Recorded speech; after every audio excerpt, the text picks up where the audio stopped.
everyone, and welcome to another installment of TED Excellence, the show in which there is no I in team, but there is meat. And I come to you live from my Corona bunker on the moon with Dogcat Fox, a Pepper Jack, and all of you. Good evening, everyone. Welcome to Thursday, Tarantulatic Thursday. I don't know if that's a word, but there you go. Yes, we return once again to off-brand TED Talks for our edification and enlightenment. I call it enlightnification, I suppose. How are y'all doing this evening? Hope you're doing well. I've had a kind of standard work week thus far, even though we're almost done with it, but a very exciting Twitter week. I won't go into it, not really worth the time, but man, last few days, up, downs, and sideways, got to tell you. But before I get into the wonderful world of exactly what we're doing, the wide world of sports, who's joining me this evening for this adventure into athletic excellence of a kind? The Magister, hello. Keeverdan, hello. Eric Peters, hello. Jaeger Pony, hello. Chicago Mike, hello. Who else is here? Chat jumped, of course it did. All the early birds are there at the top of the chat. Let's see. Ryan R, hello. Zeke Weiss, hello. J2021, hello. Mike R, hello. Zui Atawari, hello. Zui Atawari. Swirl Blue, hello. Jamie Melquist, hello. Deco, hello. Enigma 500, hello. And Tier Alexander, the Invictus Soul, hello. Nathaniel Taylor, hello. Elish Norn, hello. Non-Vitae Rex, hello. Tech Alpaca, hello. Shady Grin, hello. Emperor W.R. Costin, hello. Ebony Williams, hello. Mr. Tickle Trunk, hello. JMK, hello. And I think, the gayest person on YouTube, well, hello. If I missed you, anybody, I apologize. If you're lurking, hello, lurkers. But yes, this evening, we're going to cover a topic that I rarely actually think about, and that's sports. Because I never went out for team sports. Probably wasn't cut out for it much either. But the question is, why gendered athletics can't continue forever? I guess they don't necessarily have to. Although, I can imagine some scenarios where taking two demographics who are vastly outpaced one to another in physical capabilities based on sexual dimorphism might lead to some problems when you're dealing with competition that involves full body contact, but maybe our speaker will address that or not. Also, you'll note from the title card there that this talk actually took place in January of 2020, even though the TEDx itself was posted to the TEDx website or YouTube page within the last few days. So I don't know if this is a repost from something they posted long ago. TEDx has done that before. Or if they just got around to posting it now. Don't know. Either way, it does take place before some of the more obviously recent controversies regarding sports and gender. So I'm curious to find out what was the hubbub at the time that our speaker might cite for her presentation, if she does at all. But let's see. Tonight's bingo card is bingo card C. C as in curling, which is indeed the best sport ever, where you get to watch women yip at each other down a ice field as they roll rocks one into the other and brush ice with brooms. It's the greatest sport ever. And I think the fact that I put it up on the poll and so many of you voted for it, I think you've been paying attention to the lore of Moonbase and Scribelite over the years. Or maybe you just like curling too. In that case, we are kindred spirits. But anyway, get your bingo cards ready. Let's see, anything else? This one clocks in at just over 11 minutes, 11 and a half minutes, so kind of your standard TEDx. Am I forgetting something? I feel like I'm forgetting something. But if I'm forgetting something, it wasn't important, was it? So with that, I'm going to start off with a few seconds for a sound test. You guys tell me if you can hear it, and then we will proceed. Last summer, I know what you did last summer. Oh. No? Okay. Who can hear that? Presumably everybody. And if I miss something in my grand repertoire of introduction. Let me know. Let's see. 5x5 says JMK. Sounds good here, says ZZ Attawari. All good scribe, says Jaeger Pony. Sounds good, says Mike R. Well, Swirl Blue says good. Mike Savage says Blarg. And Wookie Fodder, LL Cool J. You know, there was a little story about LL Cool J. He told one time where he was like just getting into the music business or something, or he was a relative, journeyman veteran into it, and he's driving around in his relatively modest car, and then he stops at a stoplight, and then some like new players in the game show up, pull up next to him in some really super expensive car that they just bought with some of their new record label money, and he's like, "Yeah, no, you're making a mistake." Because LL Cool J understood the economics of fame. So good for him, even though he was in Halloween H2O. Okay, so last summer... I had the opportunity of watching the CrossFit Games. The CrossFit Games. Okay. Not in person, unfortunately, but on YouTube. Well, I'm not going to knock watching something on YouTube as a live event. In a particular event, a swim paddle swim, the men and women started and played together. Mm-hmm. This is where my second thought moment began. Okay. What if men and women always play together? Yeah, let's think about that for a second. Well, what sports are you talking about? Or even against each other. Yeah, that probably would come into it. I am a woman and an athlete, and alongside 5 other women, I captain a sports group here at St. John's College called Kunai. Okay. Kunai is available to women, trans, and non-binary athletes. Women, trans, and non-binary athletes. So men and women. Okay. Now, some of these terms might be new for us, so I'm going to define some of them. Oh, boy. Okay, we're getting an education here. Well, first off, let's go to the bingo card to refresh our minds on what we're looking for as we proceed. Let's see. Plays victim? No, not yet. Leaves out vital context? No. Weightless example? Anecdote that probably never happened? Benevolent condescension? Self-vilification or wretchedness? Feminism? Childhood or family anecdote? No, not yet. Privilege? No. Sales pitch for product or service? I don't know if her team counts yet. Let's see how much she promotes that. Microaggressions and conscious bias? I could see it coming. Patriarchy? Maybe.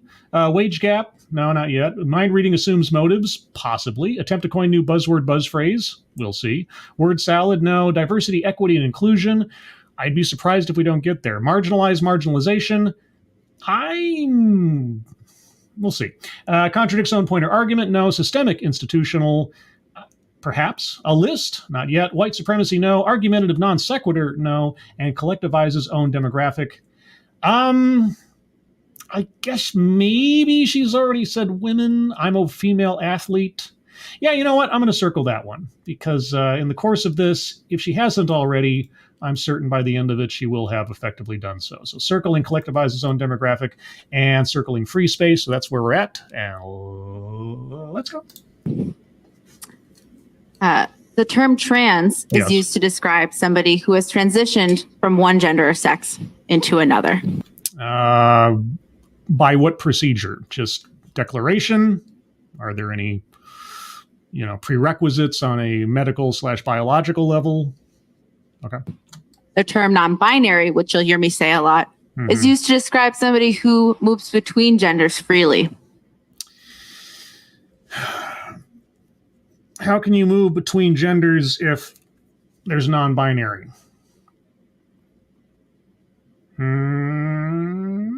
Or has no gender at all. Which is ridiculous. Kunai has recently had to expand its definition of who can participate because this gendered paradigm is in trouble. I don't know if it's in trouble, but people are certainly leveraging it for various political or social points. Okay, by your own definitions, you have to allow men and women into your club. That's the long and the short of it. Because if somebody comes up and says, I'm non-binary, and by all visible evidence they are a full-grown man, what are you going to tell them? That they're wrong? Beyond St. John's College, we separate men and women, boys and girls, into these categories when they play. Yeah, you separate them into those categories because that is a reflection of biological reality. Okay. But this doesn't work for everybody. Sucks to be them. We cannot separate athletes into men and women as we've so strictly defined them. Yes, you can. It's really very easy. Which were they born as? The end. Because there are people who do not fit into these categories. I want everyone, regardless of their gender or sex, to experience the transformative, challenging, healthy, and fun aspects of being an athlete. I do too. There should be no barrier for anybody to have the opportunity to participate in athletics. However, the logic and safety and fairness of mixing biological genders together in competitive sports, well, let's just say there be dragons. And back in 2020, they might not have been as newsworthy as they are in the last, say, year or so. But, okay. Tell me about football or soccer or football, whichever. The fourth pillar of Olympism in the Olympic Charter states that the practice of sport is a human right. Yes. We all need to be active.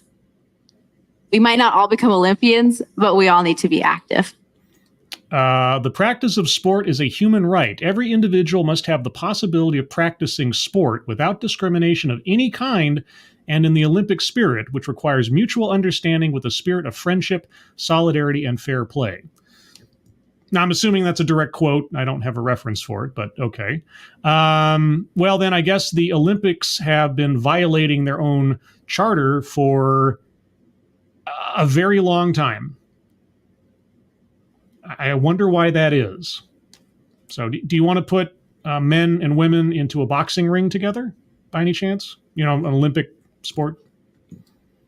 However, if we don't change our conceptions about who can play and where, we will continue to deny a crucial part of being human. How? Now, someone is not disallowed from being a baseball player because of their gender. Someone is not disallowed from being a basketball player, a curling competitor by their gender. So, okay. Now, curling. Now, there's a sport where I could see, maybe you mix the genders up because effectively it doesn't matter, right? The length of the ice field is the same in both instances. Now, the target you have to hit is the same. The rocks are regulation and so on and so forth. Now, there might be an argument to be made about the speed, strength, and swiftness of the, I don't know what the technical term is, but those who use the brushes to make the rock go faster or slower. There might be a problem there. I don't know. But it all depends on the sport. So give us some active examples of what you think would be a wise revision to the rules. So if this is such a problem... you have not yet described a problem. You have not yet described a problem. You haven't described a sport that is limited on the basis of gender.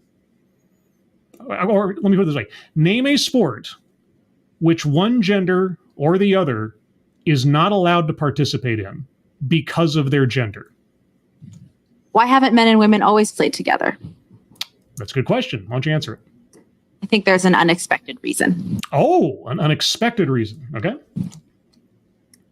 For men to be aggressive with men and women with women is one thing. But for men and women to be aggressive together is another.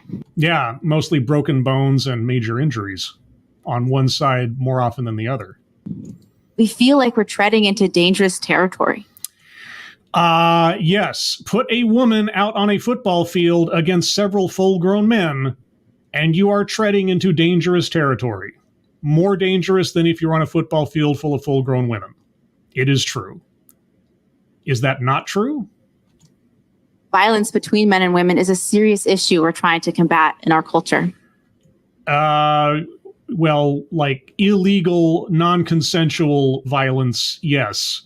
If you step out onto the sports ball arena, you are consenting to the dangers therein. So, and violence between men and women is somehow then acceptable? Wait, what? Why am I characterizing sports as violent or aggressive? I don't know.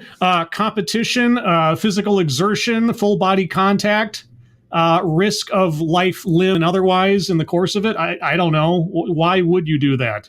A minute ago, wasn't I just talking about how competitive and fun they could be? These things are not mutually exclusive. At my 4 years at St. John's College, I've played many different sports. Okay. But I was raised in basketball. Okay. I've played for almost over a decade. Okay. And when I tell people this, they have two reactions. They either say, Nancy, I love basketball. Let's play sometime. Or they wish I'd never mentioned it. They wish you'd never mentioned it. Okay. My finger is hovering metaphorically over anecdote that probably never happened.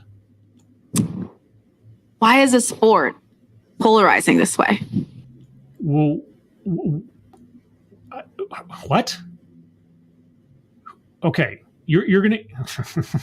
This might be a twofer between anecdote that probably never happened and leaves out vital context. If she doesn't explain what the motivation behind "I wish you'd never brought it up" is, I don't know where we're going.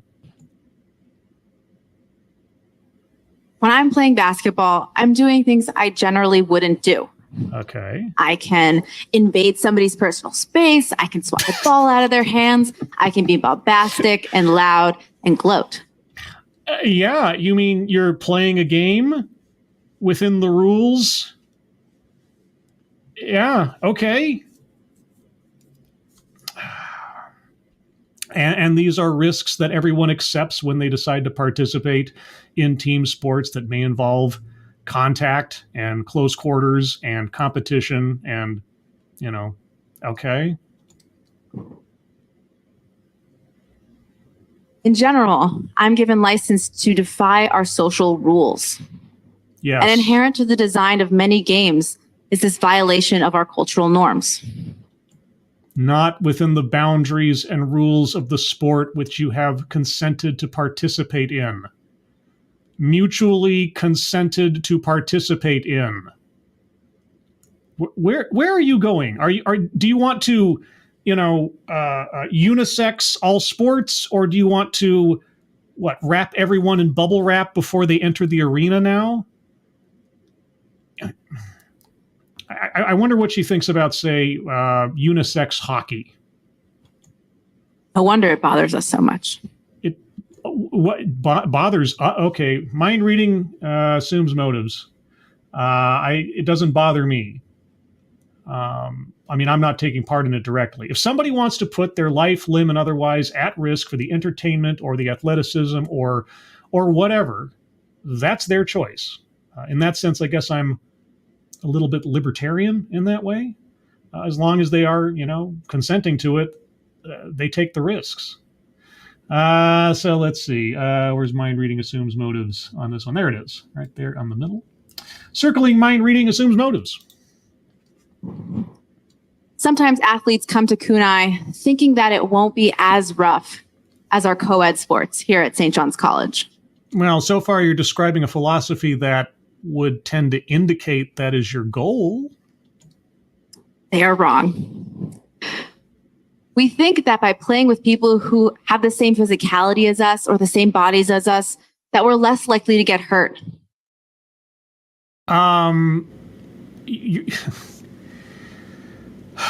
You are less likely to incur severe damage when a relative 18-wheeler truck comes hitting at you versus a Ford Escort at the same speed.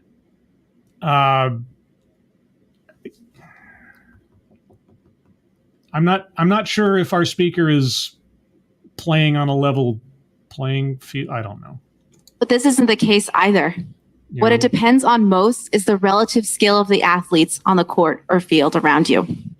No. Okay. If my skill is a linebacker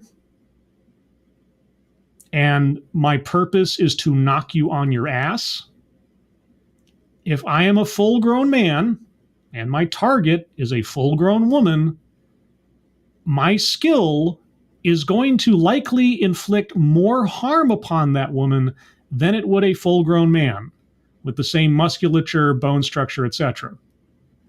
Now, both individuals will likely incur some kind of injury, but the likelihood of severe injury is greatly increased if a large object is going up against a smaller object. So skills can hurt.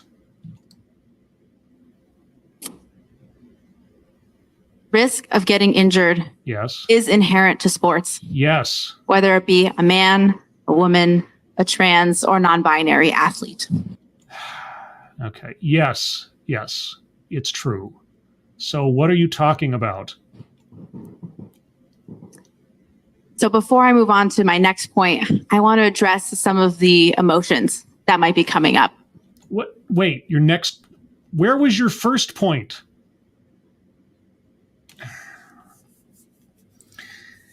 Okay, so damage is not as bad if someone is skilled in their job on the field, which makes absolutely no sense and is not a rule of the universe or thermodynamics.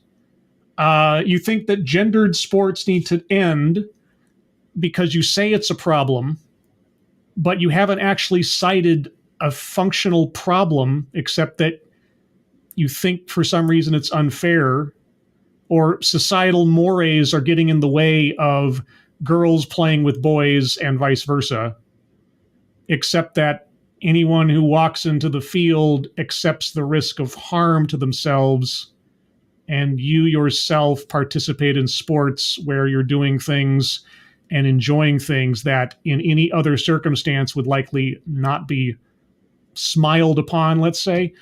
Where I might just go for a cumulative WTF by the end of this. I don't know. Gender dynamics is really difficult to talk about. Says who? It's quite uncomfortable. For you, maybe? Which dynamics are we talking? And ultimately, I'm not wedded to any of the ideas I'm telling you. Okay, well, I mean, if you're going to leave yourself the leeway of doubt in everything you have to say as a subject of authority on this, then okay. Let's see. Contradicts own point or argument. I'm inclined to circle just because everything she says from here on out is just potentially nonsense. So circling that one. But this conversation needs to happen. Why? It is incredibly important. Why? But I want all of you to challenge your ideas on gender. My ideas on gender. Okay. What are my ideas on gender? There are two. Anything that biologically or otherwise confuses that point is a genetic and or birth defect, which is not a judgment of any individual possessing such, but that's just what it is. And there is sexual dimorphism, where, generally speaking, men have more musculature, grow taller, and have more, dense bones than women do. That's not to say it is a rule that cannot be breached by individuals across the globe. It's not that you can't have a woman who is physically stronger than a man. It's just not usual. That, in as far as the subject matter we're talking about here, are my ideas on gender. Simply put. What have you been told about men, women, trans, and non-binary people that is not useful or true? What have I been told that's not useful or true? Useful or true to what?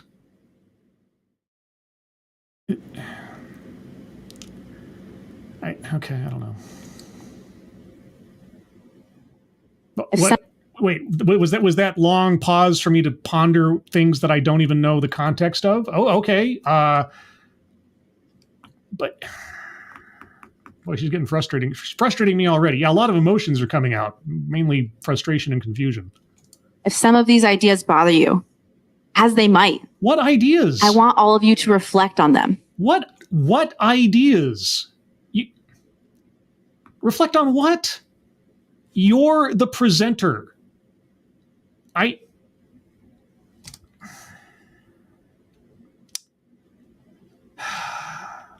Because they are intelligent ones. What? These feelings will tell you a lot about yourself. What? Okay, I'm no. It's just no. What? What is that? What the fuck is that? I mean, don't get me wrong. I can appreciate to a certain extent letting the audience do some of the work for you in the course of a presentation. A little bit of back and forth passive audience participation. But no, you don't get to just toss out these concepts and then stop and then assume that the audience knows anything of what you're talking about. You are the presenter. You are up there as the authority figure for the sake of this presentation and the expert on the subject you are presenting on. You run a group where these dynamics and these questions are vital and core to the whole idea of the group.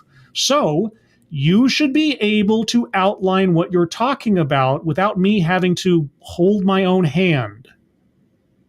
This, setting aside the subject matter, this is, thus far, a verily poorly constructed TEDx talk. And that's saying something. So as I was preparing for today... how much time did you spend doing that? And having conversations with many different athletes. One issue kept coming up. Okay.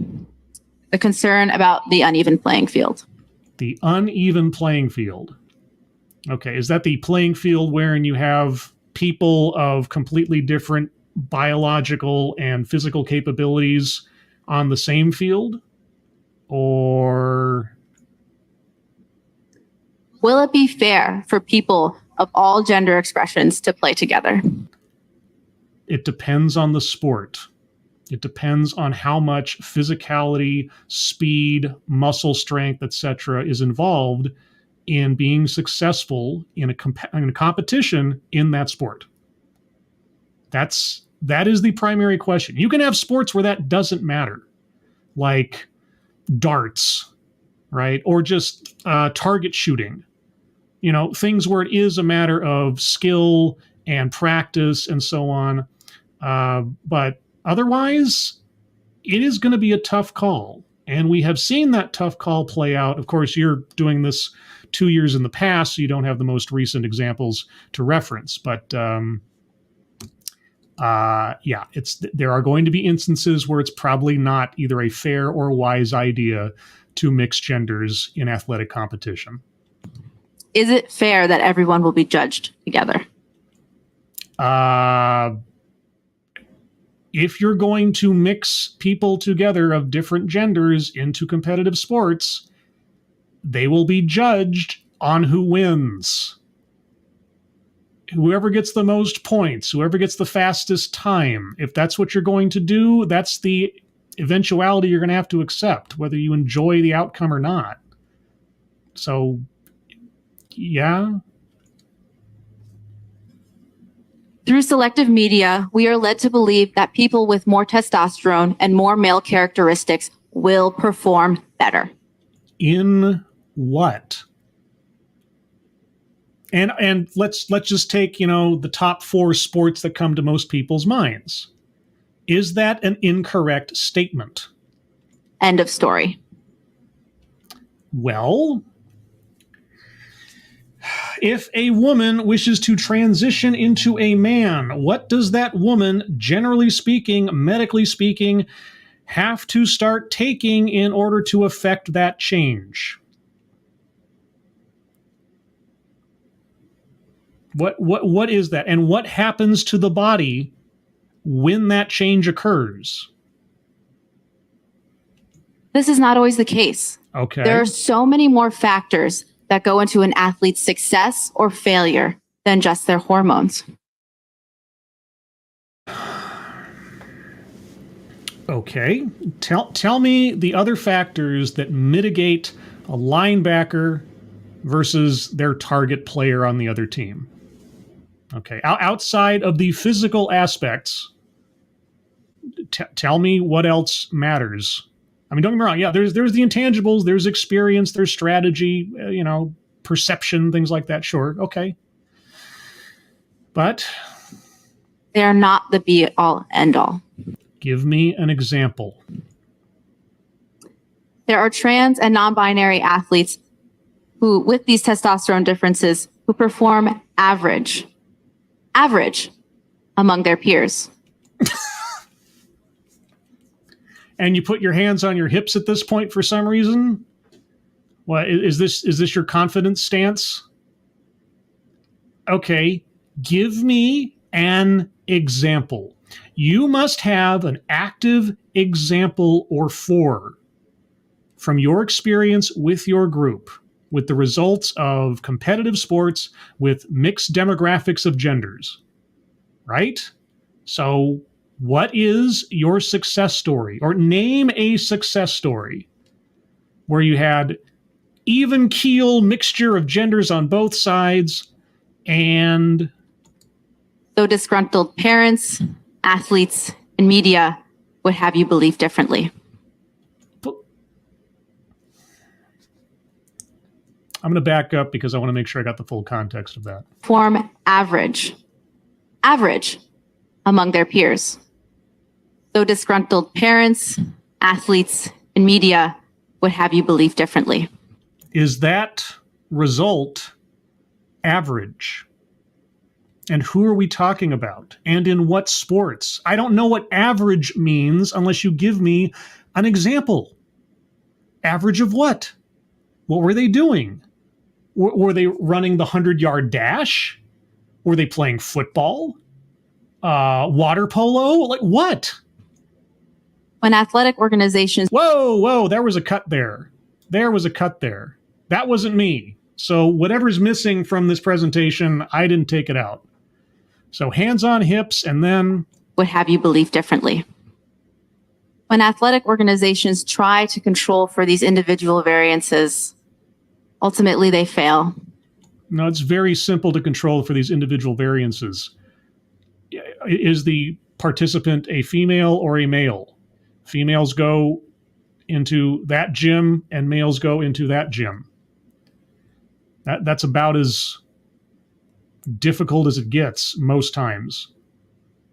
Someone here is attempting to complicate the issue beyond reason. Because none of us have ever been equal. What? Athletes have never been equal. Athletes have never been equal. Well, I suppose in the sense that every participant is themselves a unique individual and that no one has exactly the same amount of skill, musculature, skeletal strength, etc. Yes, I suppose in that sense you're correct. If that's what you mean. But I have no idea what you mean because I'm filling in the gaping blanks in your presentation for you. Competition is designed to highlight this. Yes. Some people will win. Yes. Some people will come really close. Yes. And some will lose. Most will lose because only a very few can win and many participate. The issue really begins with the idea that there is an even playing field at all.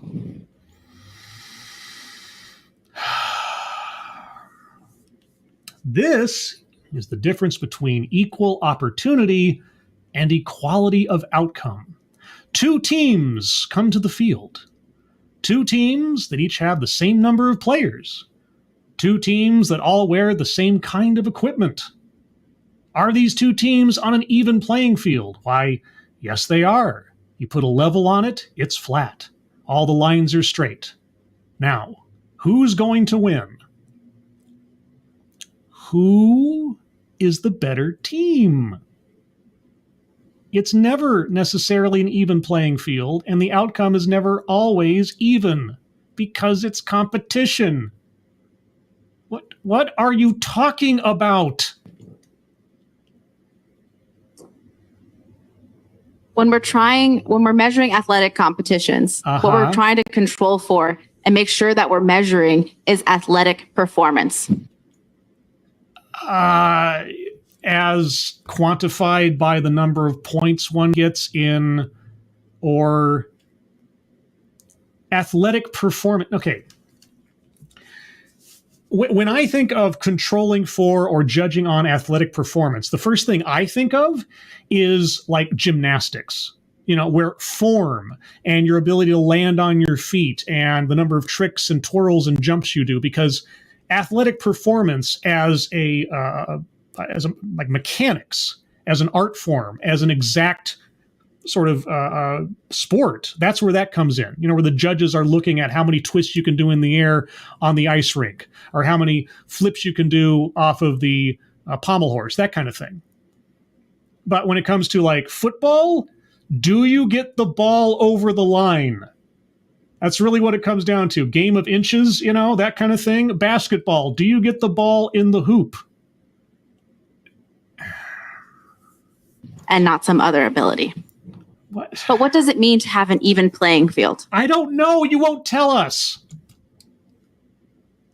What we're really concerned with is fairness. Why don't you answer your own question? Wouldn't we have to control for all of the variables? There is no fairness in sports, save for the rules that everybody has to abide by. After that, you are on your own. Make sure nobody's getting an unfair advantage. Yeah. Should we mandate that coaches train all of their athletes the same? All athletes should diet the same. Protein powder and supplements should be outlawed. I don't know. What sport are we talking about? Are we talking professional? Are we talking high school? Should coaches be given that kind of power over someone's life? And what? Thank you, Ms. Tickletrunk. You can defeat her entire argument by ending with the words "in aggregate." Activism is trying to wrestle the narrative from scientific reality. Yeah, it's just, she's talking in generalities. She's providing no active examples. She's not even entertaining the possibility that her theory might have flaws, or at least not that I've noticed so far. And I'm not even sure what her theory is yet. The even playing field is, there are rules and you stay within them. Each team has to abide by those rules. After that, you rolls your dice and you takes your chances.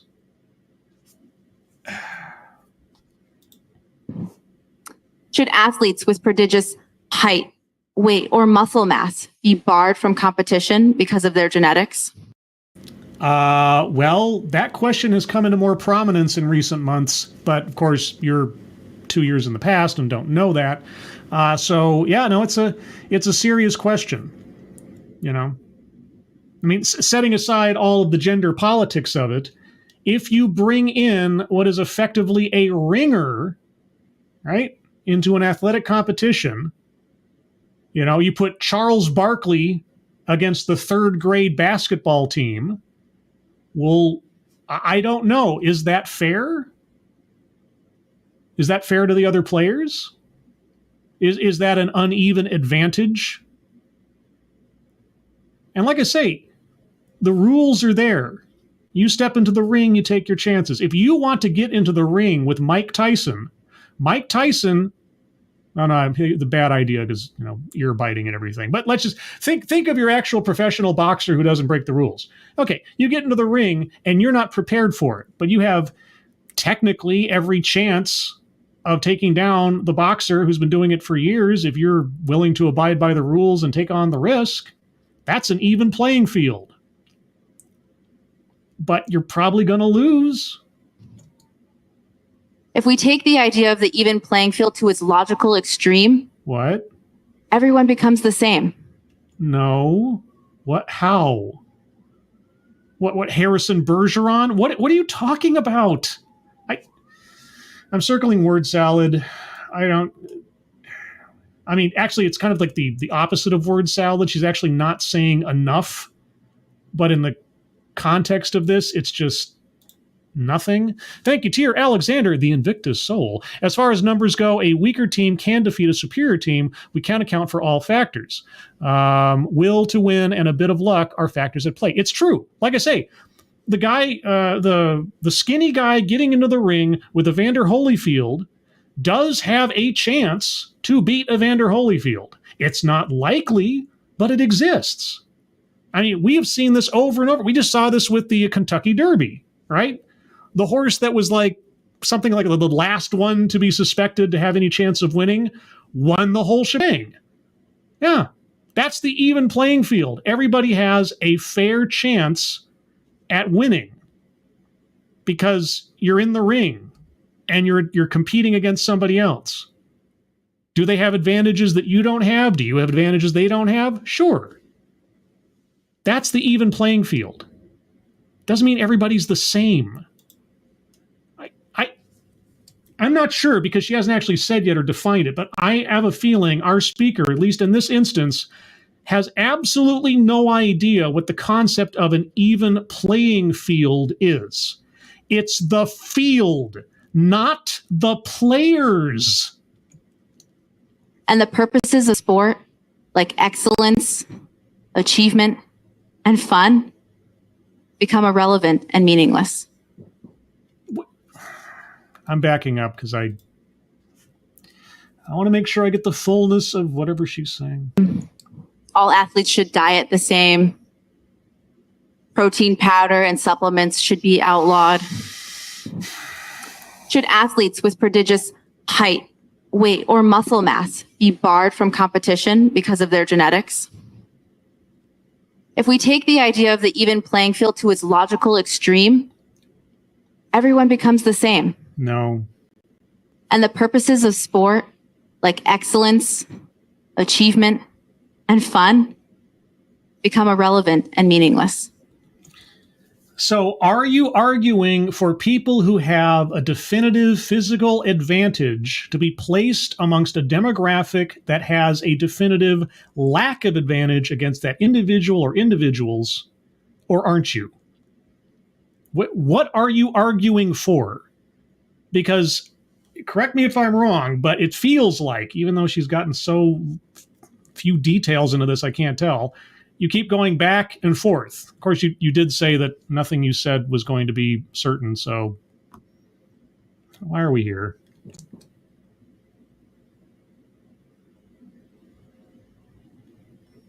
Yes. When a trans athlete performs. Trans what? Why are you trans athlete? Why don't you say male or female athlete? Why, if someone is going to the effort to change their gender, why make it an entirely separate category of being?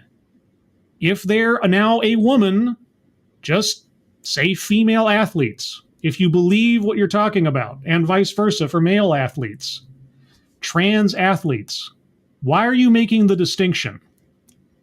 If there shouldn't be a distinction, why are you making it? And does well, maybe even wins. Yeah. It's because of their hormones. I'm assuming you're talking about male to female transition, right? I mean, or you can give me an example of a female to male transition that, defeated all of his opponents in an athletic competition. Correct? This is what happens when you start giving people categories that are ambiguous. But when a trans athlete loses or performs average, Yeah. nothing is said about it. Why would anything be said about it?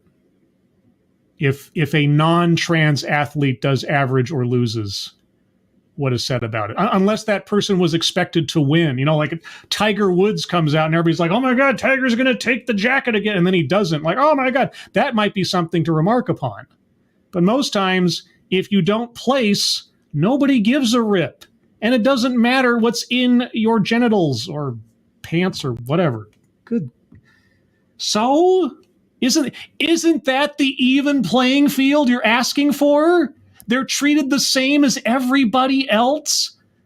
That failure and mediocrity is kind of set aside next to success and winning? Welcome to life. I think Dr. Rachel McKinnon put it best. She's a professor and a trans athlete. In her recent article in the New York Times called, I Won a World Championship. Some people aren't happy about it.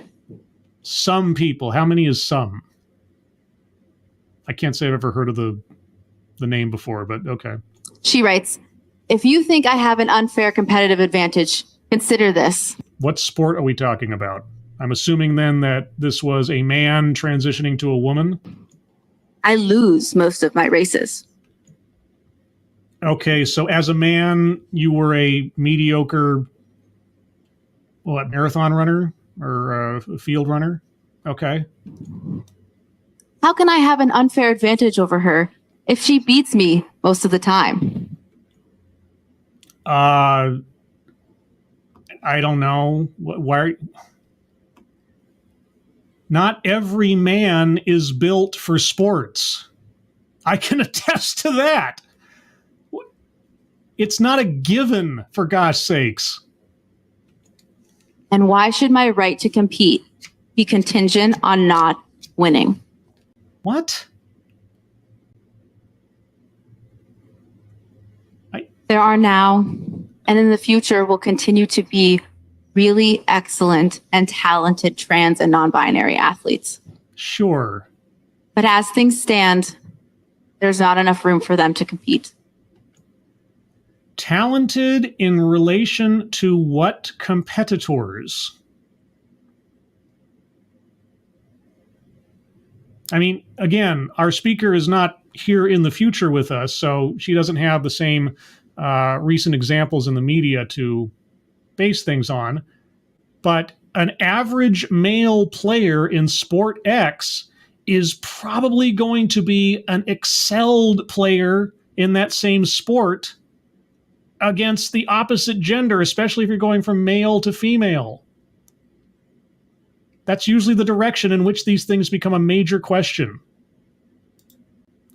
Thank you, Ms. Tickletrunk. Trans women always win over cis. An even playing field is an approximate target, not perfection. Therefore, throw it out for 0% of the population. Yeah, I just... What is she arguing here? What is... Okay. She hasn't even described the problem.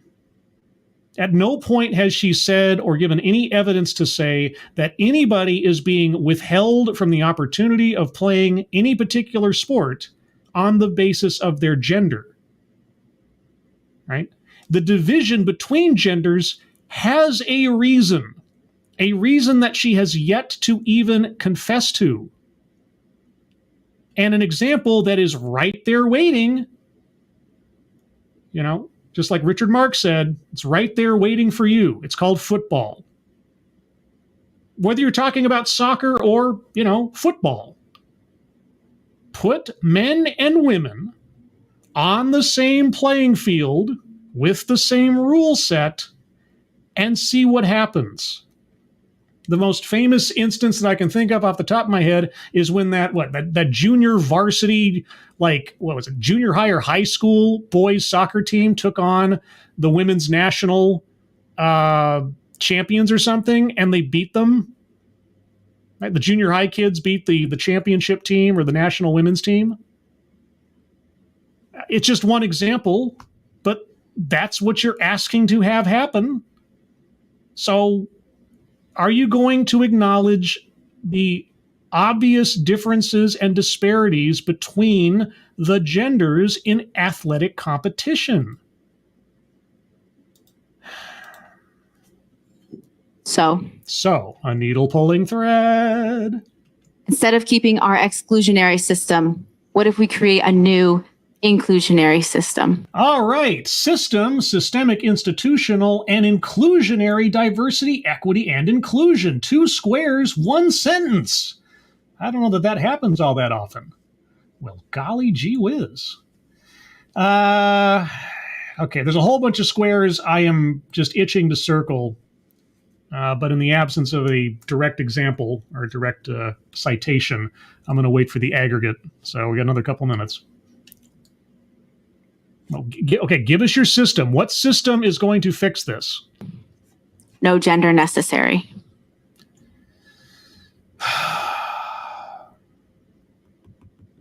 Uh-huh.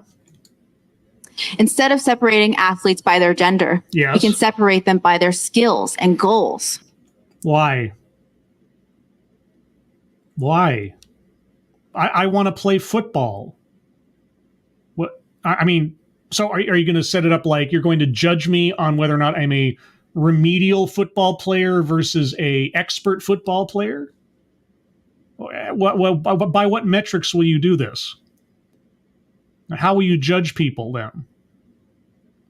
I mean, I'm being a little facetious because I think it's a ridiculous way to do it, unless we're talking about like elementary school type sports, or you're measuring ability in barracudas versus sharks in swim class.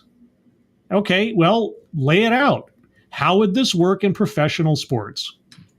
The people who want to be really elite and work their bodies and be highly competitive, they can play together. Oh, okay. All right. So you're going to separate people on their personal philosophies. Okay. How do you test for someone's personal philosophy? I mean, I remember in high school, and this is for the sake of an example, I'm not tooting my own horn here. I ended up on the equivalent of the dean's list just because of my GPA, right?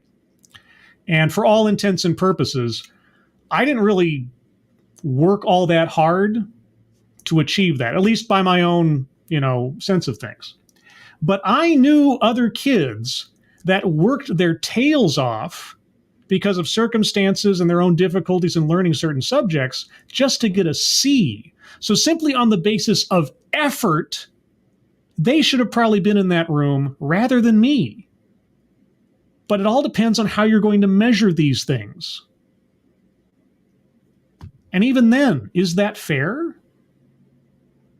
Is that actually fair? Is that an even playing field? Or are you setting up roadblocks of arbitrary measurements, which you have not yet described? And the people who want to be active and have fun through competition, but not necessarily become elite, they can play together. What if I want to do both? What if it's a little bit of one and a little bit of the other? How do you measure that? What tests do you conduct to figure out who has the better attitude? By putting people of the same goals and skills together. My goal is to win. How about that? I am getting into this sport to win. I mean, I guess you could have people out there that are self-destructive and like, I love losing. But what goals? The goal is to win. What?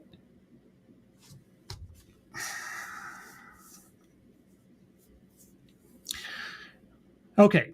Kudos for at least outlining something like an alternative solution. You have no idea how rare a thing that is in a TEDx talk. But that being said, your idea is ridiculous. We can create better teams that work for everyone. Better teams that work for everyone. Who is going to be the arbiter of the attitude meter? You? What if your definition of elite differs from someone else's? What happens then? Who is the problematic element then? Earlier, I asked you what it might look like for men and women to play together. Yeah, okay. Give us an example. I also want to ask you what it means to be a great athlete. You know, it's funny that you have a picture of competitive swimming there, because 2 years ago, you have absolutely no idea of the most recent controversies in this subject. And it's also interesting that the other picture you have is of children, prepubescent, not fully developed children in competition with one another. Funny that. Good gravy. Thank you again, Mr. Tickletrunk. Thanks for making this fun. Using only clinical language, she's making a gender argument about a biological sex argument and hoping we don't notice. She has no idea what she's talking about. That's we're almost done, but that's my assessment. She is just throwing words out into the ether and hoping that we'll fill in the blanks, and that the road to fairness is paved with her good intentions, without actually detailing how any of this would work, what exactly the problem is, and whether or not there is a fairness disparity between full-grown men and full-grown women on average in athletic competition. Think about some great athletes you might have heard of or know. Yeah. Well, here's a question for you. Okay. If, I want to say her name's like Rapapo. I forget her name. I'm sorry. But let's say she, for her entire career, was in competition with full-grown men. Rapinoe, is that it? Anyway, let's say, would we even know her name? Would she have had any opportunity in a field of full-grown men in soccer to rise to the heights that she has in women's soccer? Riddle me that one, Batman. Are they great because they score a lot of points? Yes. Or they run really fast?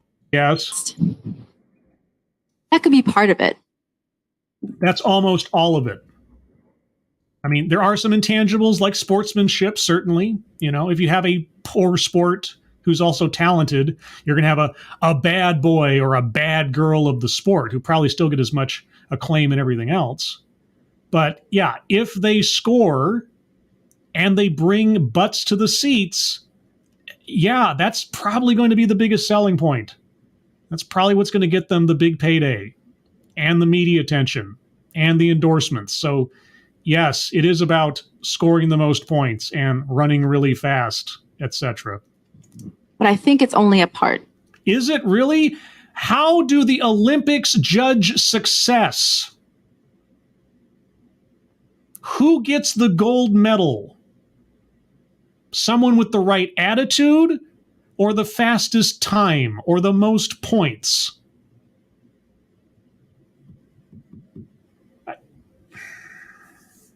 Are you kidding me right now? I think what we really mean is something like, this athlete inspires me. Yeah, you know what? You know who inspires me? Excellence. And who ends up exemplifying excellence? The people who get the most points. The people who run the fastest. The people who get the best times. The people who win the gold medals.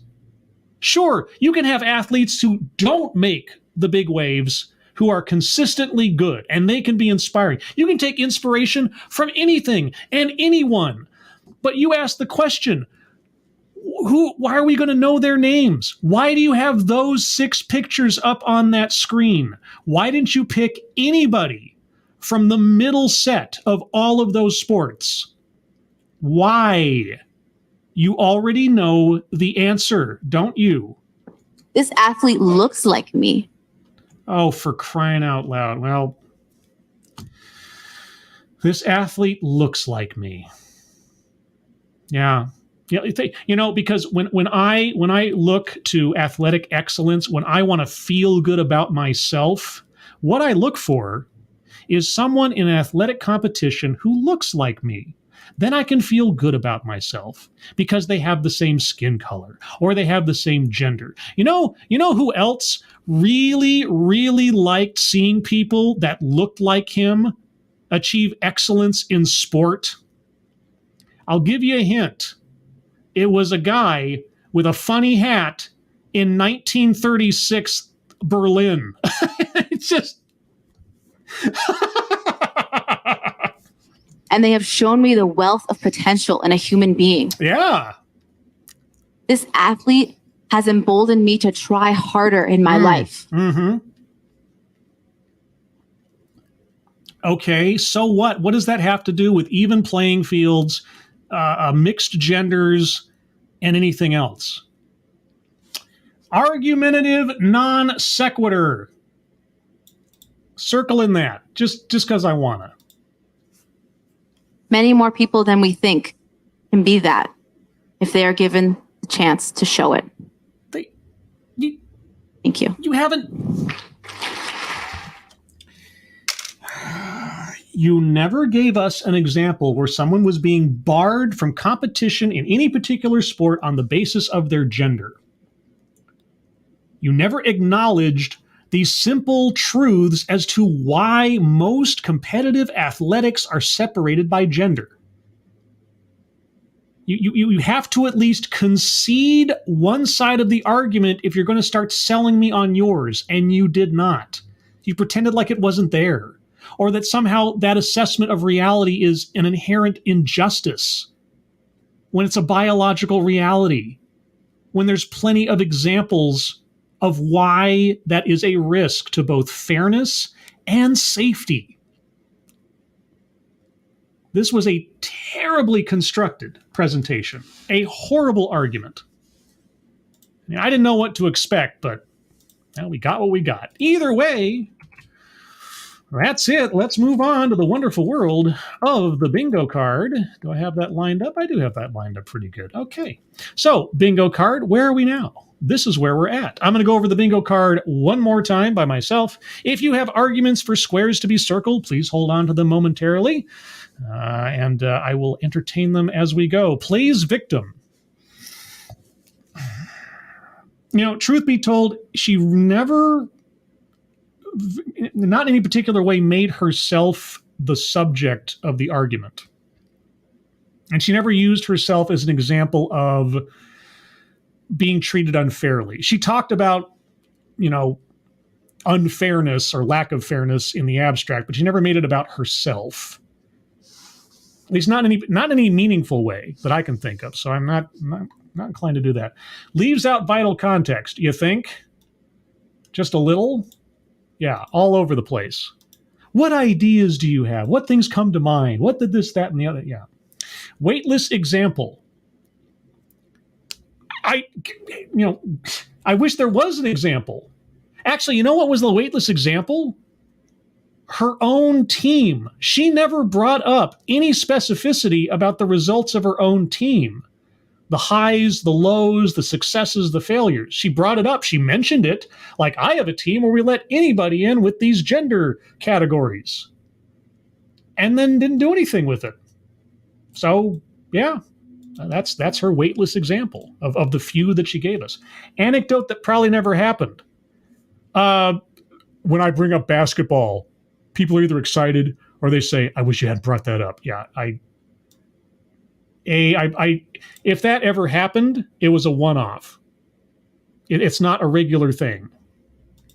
And she provided no evidence or any backup for it. So, benevolent condescension.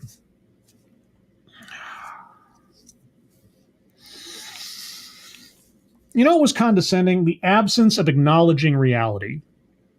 Right? Insulting my intelligence, effectively. And leaving out some obvious truths of the world and of biology.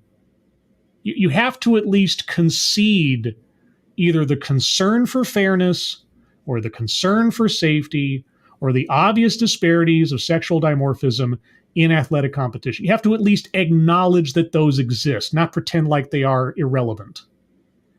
And so in that sense, benevolent condescension.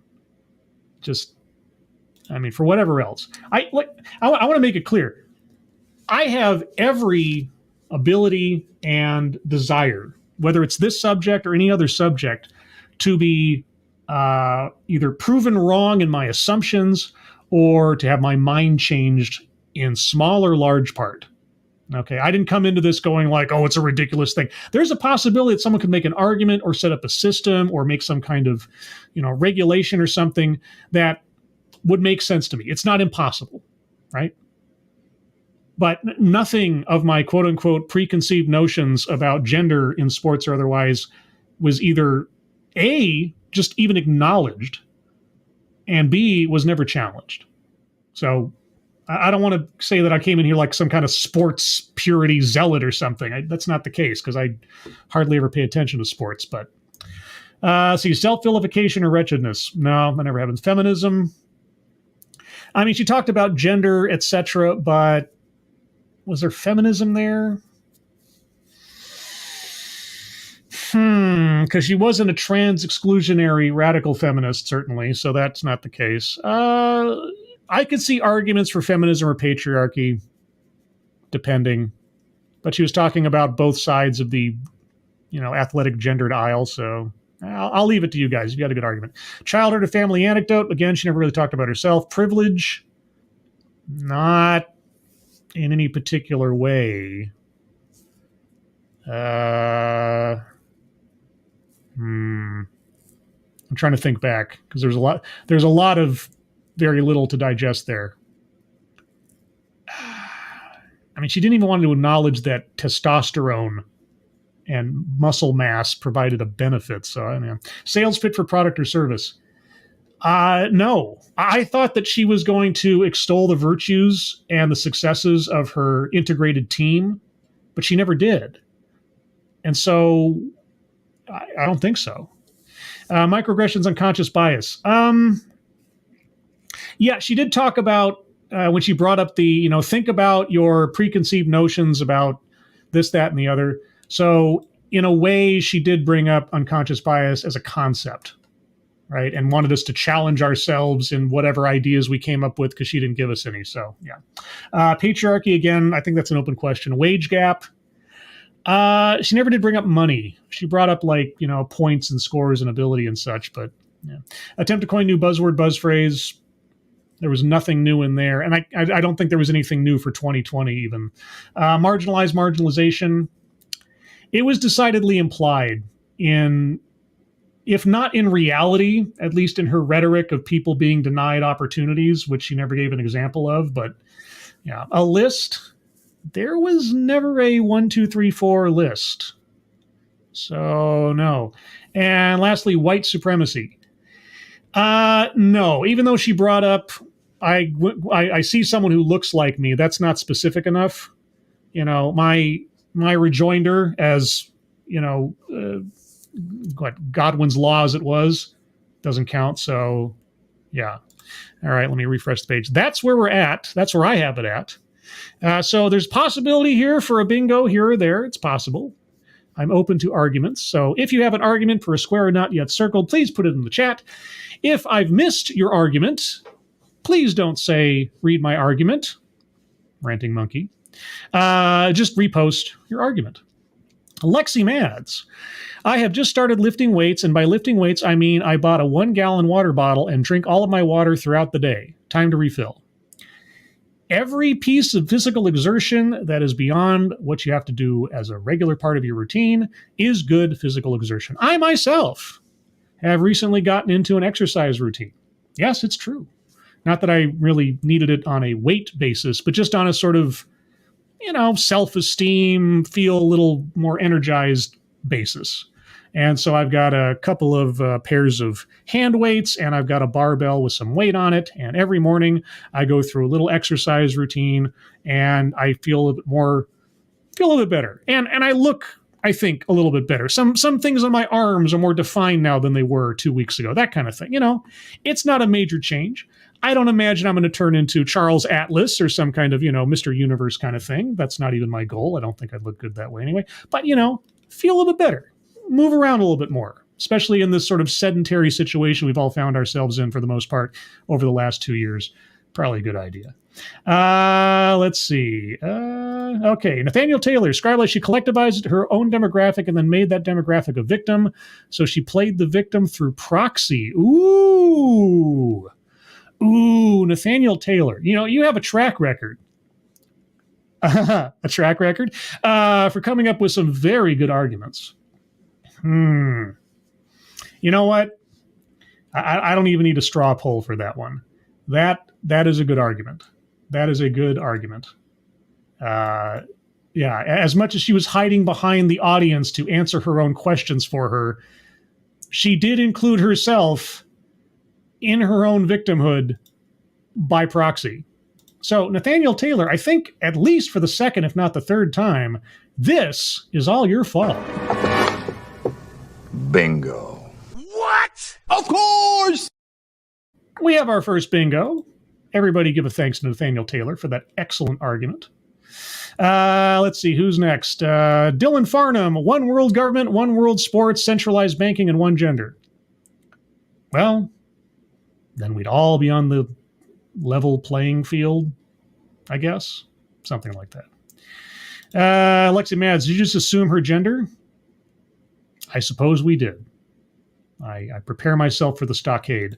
Bingo, says Ebony Williams. Indeed. Bingo. Any other arguments? I'll scroll up a bit, see if I missed anything in particular. Let's see, that was that. Let's see. Mr. Tickle Trunk, sales pitch. Do what my team does. Is that selling a method to you? I needed something more than just my team does this. She needed to provide some kind of results, right?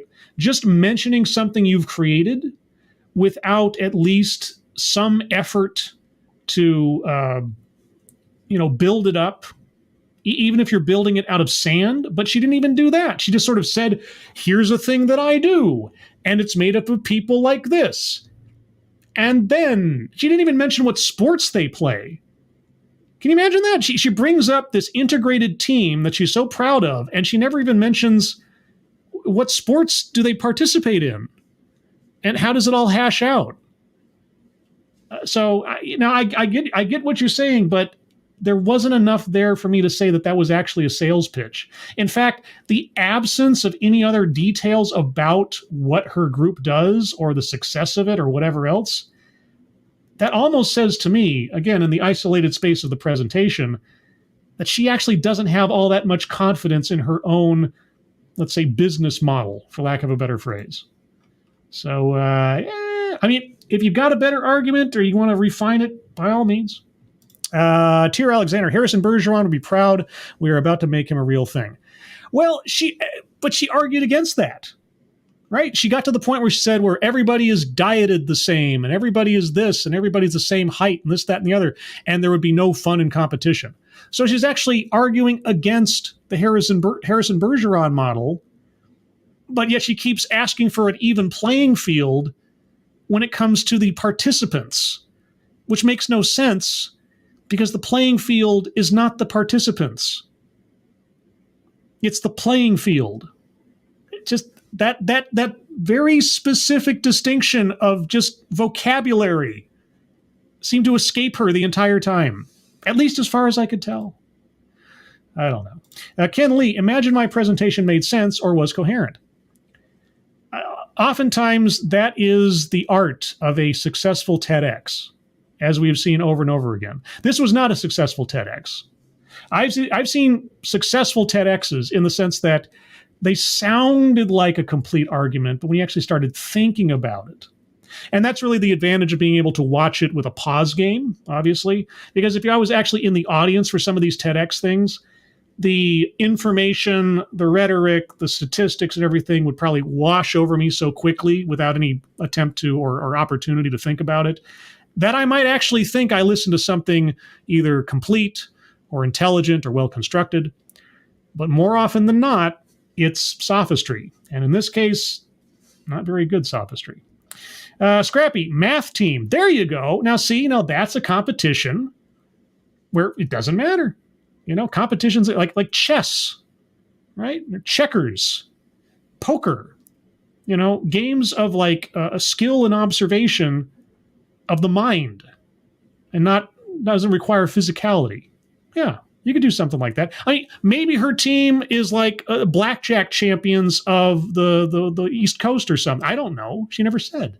So anyway, any other? Oh yes, Kiever Dam. You are correct. I will do that now before I forget, because I neither want to feel guilty nor be chided for my lack of attention. So let me do that. There you go. There's the WTF circle. Got that taken care of. Let's see. Anything else, guys? All right. I'm not seeing any other arguments. I'll give another minute or two here, because we're only an hour and 15 into the usual about hour and a half. But in the meantime, I don't really have a meantime. So there you go. I guess that's it. There you go. We have one bingo. So together, as a collective, irregardless, did I just melt your minds? I intentionally said that, by the way. Irregardless. Regardless of anyone's gender or attitude or belief system or anything else, we, as a collective on TED Excellence, achieved a bingo. Because we experienced this together, we encountered these things together, and together we shall prosper and suffer week by week on TED Excellence. So yeah, that's it, everybody. If you'd like to hear more from me, by any chance, you can find me here Sunday morning at 8 a.m. Pacific, 11 a.m. Eastern for the Sunday stream. The stream I do on Sundays, because Sunday is the day to stream on Sundays.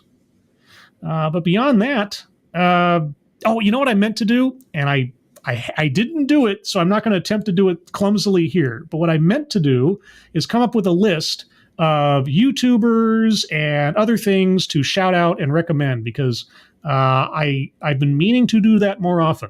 I often brought that up during Lords of the Night as something we should do more often, and we didn't. And I want to get into the habit of making that happen here at least once a week. So, Chicago Mike, thank you so much for the good job, Dogcat Fox. Oh, Dogcat Fox. Wowie, wow. Oh, Dogcat Fox. That comes to us from the great P-Dog Knight. Speaking of which, P-Dog Knight has been unjustly terminated from YouTube for things he did not do. And he is currently fighting to get his channel back. So if you're not following P-Dog Knight on Twitter, please do so. And if you are already, please give him a shout out and send him your support, because he needs it. Beyond that, what YouTubers do I want to try to shout out real quick? Check out Script Doctor. Check out Pop Culture Minefield. Check out Rycon Role Plays. And I'll have a formal list next time. I still did what I said I wouldn't do. Whatever. There you go. It's my show, and I can do what I want. But with that, everybody, thank you so much for joining me.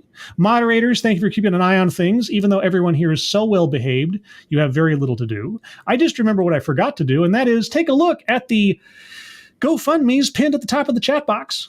There are GoFundMes there for our friends Shady Grin, Angry Illinoisian, and his kitten. They, their families, and their loved ones could certainly use your help if you have a couple of bucks to throw their way. And speaking of that, everybody who donated, thank you so much for your generosity. I really do appreciate it. But with that, everyone, again, hope you enjoyed yourselves. Hope you learned something, or at least had your ideas refined or recycled. And I hope you're all safe and well. If you are not well, please get well soon, and I will see you on the next one. Take care. Bye-bye.